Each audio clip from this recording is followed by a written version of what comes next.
أعوذ بالله من الشيطان الرجيم.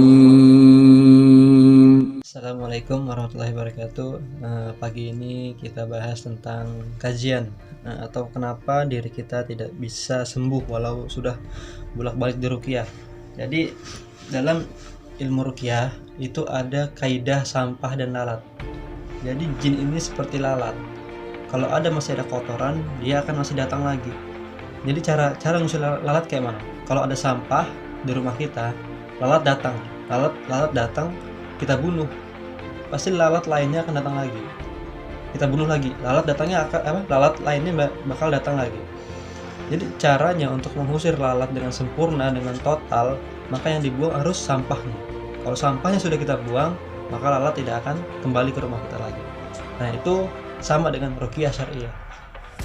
Dalam ruqyah ada 3 faktor yang harus perlu diperhatikan, 3 poin. Jadi poin yang pertama adalah spiritual atau ibadah kita kepada Allah Subhanahu wa taala. Salat kita, ngaji kita, ya kan, terusan zikir kita. Mungkin selama ini badan kita sehat, badan kita fit, keluarga nggak pernah berantem, rezeki lancar. Di situ kita lalai kepada Allah, lupa sama Allah. Akhirnya Allah kasih penyakit. Kenapa? Karena Allah rindu dengan kita. Hamba saya sudah lalai dengan hartanya, dengan keluarganya, dengan badannya. Allah kasih itu namanya penyakit. Akhirnya biar dia kembali ke Allah, begitu. Ini untuk hal spiritual. Jadi kita harus benar-benar kembali ke Allah. Kalau kita nggak kembali ke Allah, percuma. Antum di ruqyah sembuh, hari itu sembuh, tapi besoknya bakal balik lagi jinnya. Kenapa? Karena kita nggak ibadah sama Allah, nggak ada benteng sama Allah, nggak ada namanya ibaratnya keberkahan dalam hidup kita, karena kita jauh dari ibadah. Kita mau diruqyah berapa kali pun, mau sama orang yang paling hebat pun, itu nggak bakal sembuh. Sembuh pas hari hanya aja. Diruqyah hari ini jinnya muntah-muntah keluar, besoknya bakal balik lagi. Begitu terus. Jadi ntar orang itu menyalahkan ruqyahnya. Kadang-kadang ruqyahnya nggak bisa, ini harus dengan ruqyah yang profesional, yang terkenal gitu kan, atau yang gimana gitu. Itu bukan, terkadang dari diri kitanya nggak bisa berubah, karena semua penyakit, semua kesulitan hidup kita tujuannya apa? Untuk merubah diri kita. Allah memberikan itu semua untuk merubah diri kita, begitu loh. Itu ujian buat kita, masukan buat kita penyakit itu. Nah, ini poin yang pertama, yaitu ibadah kita harus kembali ke Allah lagi. Terus seperti dosa-dosa kita masa lalu, dulu waktu sehat, waktu ini kita sakit gigi aja ke dukun, terusan dikasih air, dikasih jimat. Nah, emang sembuh hari itu, hari hanya sembuh. Tapi ntar seminggu kemudian antum malah lebih sakit lagi daripada yang sakit gigi. Awalnya sakit gigi, tahu-tahu kesurupan, akhirnya dada sakit, sesek, akhirnya pundaknya berat. Nah, akhirnya begitu sampai nusuk ke tulang belakang dari depan sini, dari ulu hati ke belakang sampai kayak nusuk gitu. Itu karena apa? Ulah kita percaya dengan dukun. Sedangkan sudah jelas, barang siapa yang percaya dengan dukun, mendatangi dukun dan percaya dengan perkataannya, 40 hari 40 malam sholatnya, ibadahnya nggak Allah terima. Nauzubillah. Nah, ini poin kedua. Lalu yang selanjutnya, faktor yang kedua itu adalah jasad. Kita perhatikan dengan jasad kita.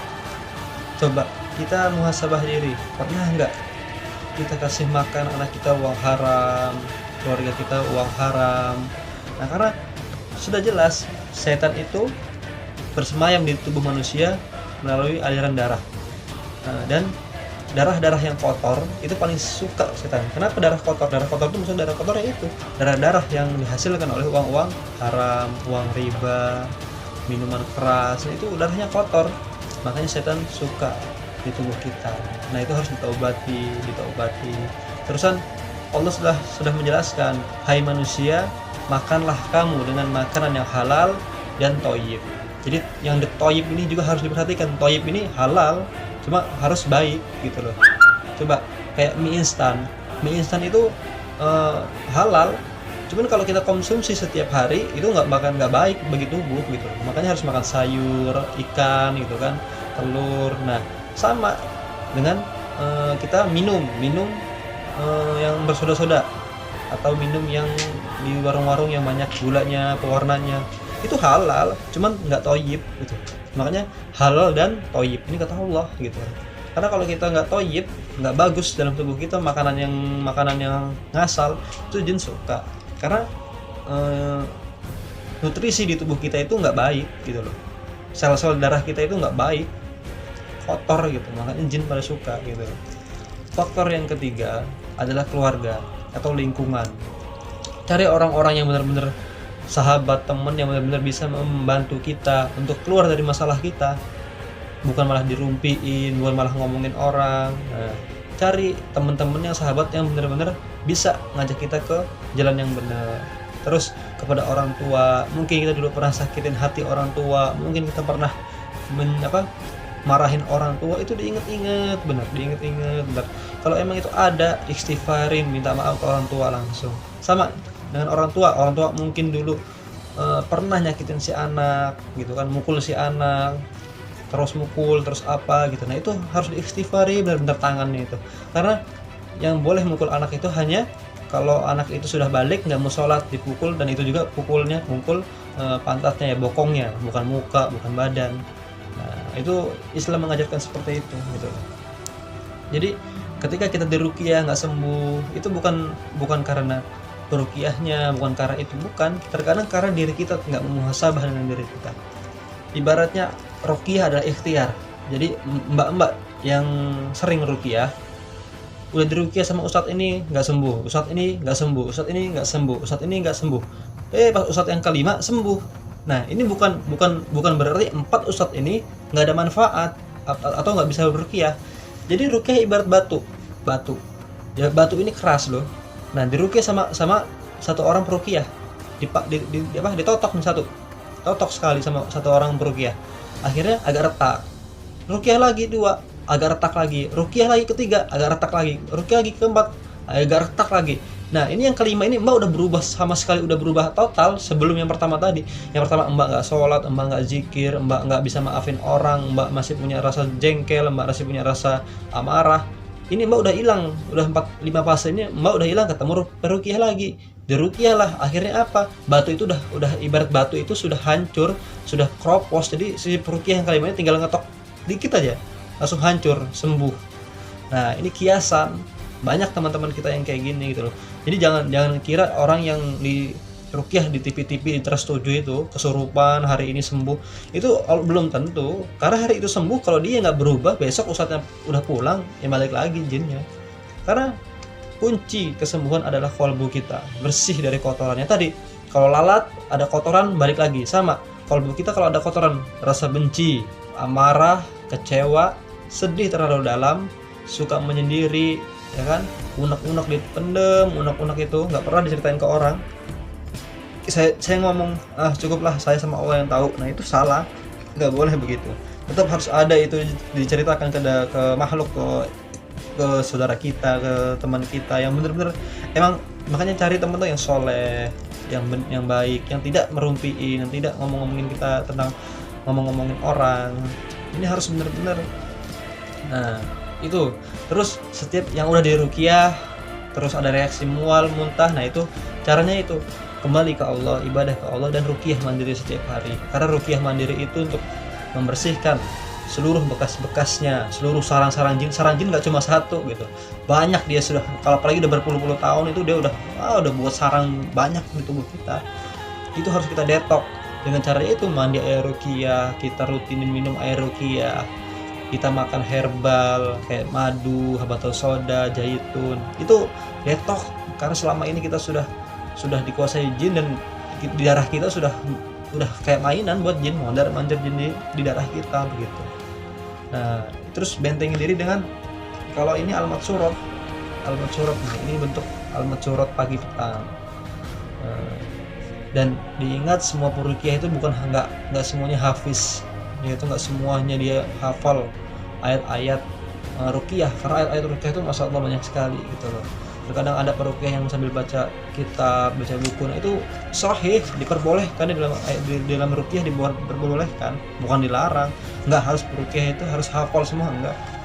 Yang penting niatnya lurus karena Allah Subhanahu wa taala. Ini kalau bisa mbak-mbaknya semua nih beli ini untuk amalan wiridnya. Nah ini wirid-wirid yang diajarkan Rasulullah. Jadi terkadang kita wirid itu, wirid-wirid buat kodam itu seperti kita baca ya qayyum, ya qayyum, ya qayyum sampai berapa ribu kali, 6.666 kali gitu kan. Nah itu kalau coba bayangin mbak berzikir segitu banyaknya, coba kepleset nggak ininya, lidahnya, ya qayyum, ya qayyum, ya qayyum, ya qayyum, ya qayyum, ya qayyum, ya qayyum, ya qayyum, ya qayyum, ya qayyum, ya qayyum, ya qayyum, terus kayak gitu. Nanti akhirnya kepanggilnya ya qayyum, ya qayyum, ya qayyum, ya qayyum, ya qayyum, bukan ya qayyum lagi, tapi ya qayyum, ya qayyum, ya qayyum. Akhirnya ada jin loh, ini orang ngapain ya qayyum, ya qayyum, ya qayyum, qayyum. Suka akhirnya dia, tertarik dia. Ini orang zikir apa nih, ya qayyum, ya qayyum, ya qayyum, ya qayyum, ya qayyum. Malah ya kayu, ya kayu, ya kayu, ya kayu, ya kayu. Nah, itu akhirnya terundang jin. Wirid kita nggak salah, misalnya Allah Allah Allah Allah Allah Allah Allah. Nah itu kalau sampai ribuan puluhan ribu kali bakal meleset lidah kita. Bukan Allah lagi jin ya. Allah Allah Allah Allah Allah Allah Allah Allah Allah Allah Allah. Nggak jelas akhirnya itu jin nanti yang datang. Nah itulah yang kenapa kita tidak perbolehkan wirid-wirid yang nggak sesuai dengan anjuran Nabi. Zikir dengan seadanya aja, subhanallah. Itu pelan-pelan aja, nggak usah ini, nggak usah banyak-banyak. 33, 100 sudah cukup. Yang penting rutin tiap hari. Nah jadi harus perlu diingat, kunci kesembuhan adalah diri kita. Hilangkan rasa amarah, benci, kecewa, sedih, dendam, gak bisa memaafkan kepada saudara kita. Walaupun saudara kita yang salah ini dimaafkan, karena inilah sarang jin, sarang setan, bentengnya setan terkuat di dalam tubuh kita. Apalagi sampai kita bisa dikuasai oleh jin, kesurupan.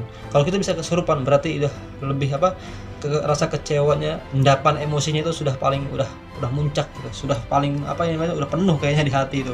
Makanya setan tuh bisa mondar-mandir buat kita kesurupan. Nah, ini harus perlu diketahui buat teman-teman semua. Ruqyah dengan pengobatan ruqyah tidak seperti kita berobat dengan dukun. Harus sekali ruqyah harus sembuh. Enggak. Ini semua pelajaran buat kita. Yang kena santet, kena pelet, ini harus muhasabah. Santet pelet nggak mungkin terkena dengan orang-orang yang taat ibadahnya. Pasti kita punya dosa dulu sama Allah, pasti kita punya kelalaian dulu sama Allah, sehingga santet itu bisa nembus ke kita. Nah begitu. Jadi jangan pernah putus asa dalam rahmat Allah, karena ini putus asa ini jin yang ngasih tahu. Putus asa dia udah, aduh saya rumah tangga saya nggak bakal bisa sembuh nih rumah tangga saya.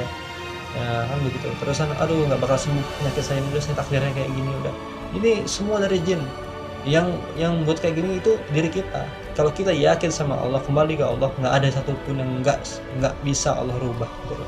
Yang penting satunya ya, kuncinya yakin, kita kembali ke Allah Subhanahu wa taala.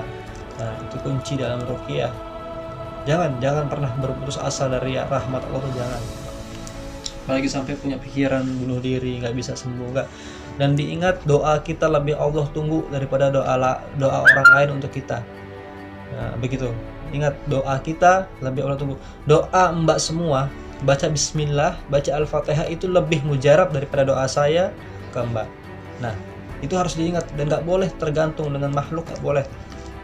Kita sebagai peruqyah hanya memberi jalan, ngasih tahu itu loh mbak penyakitnya, ini loh sumber penyakitnya. Setelah itu udah tahu, ya nggak terus-terus tiap hari saya ruqyah, enggak, tapi mbak sendiri yang ruqyah mandiri, ruqyah ini. Nah, makanya dibuat grup ini tujuannya biar semua itu bisa ngeruqyah gitu loh. Kalau tujuannya buat usaha saya, ngapain saya buat grup gitu kan? Ngapain saya buat grup kayak gini, ngasih tahu tentang cara buat air, cara ngeluarin jin, ngapain? Mendingan biar mbak aja suruh terus telepon saya, ibaratnya mbak terus datang ke rumah saya, nah habis itu bayar. Nah itu nggak harusnya kayak gitu kalau emang buat usaha. Cuma ini enggak, saya pengen kita semua dakwah bener-bener, tinggalkan kesyirikan, kembali ke Allah, kita cari ridho Allah bareng-bareng, kita masuk surga Allah bareng-bareng. Makanya kenapa saya buat grup ini, agar kita semua bisa meruqyah untuk diri kita, suami kita, anak kita, keluarga kita, dan kita terlepas dari belenggu-belenggu setan dan kesyirikan yang Allah sangat murka dari kesyirikan itu. Nauzubillah min dzalik. Nah, makanya ini harus dipahamin tentang ruqyah syariah.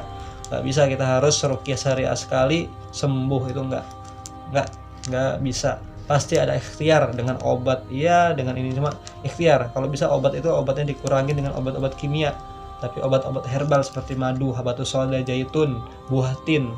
Nah, ini obat-obatan yang ibaratnya tercantum dalam Al-Quran, yang sudah Allah firmankan di dalam Al-Quran. Insyaallah ini bermanfaat buat mbak-mbak semua, buat teman-teman semua. Nah, assalamualaikum warahmatullahi wabarakatuh.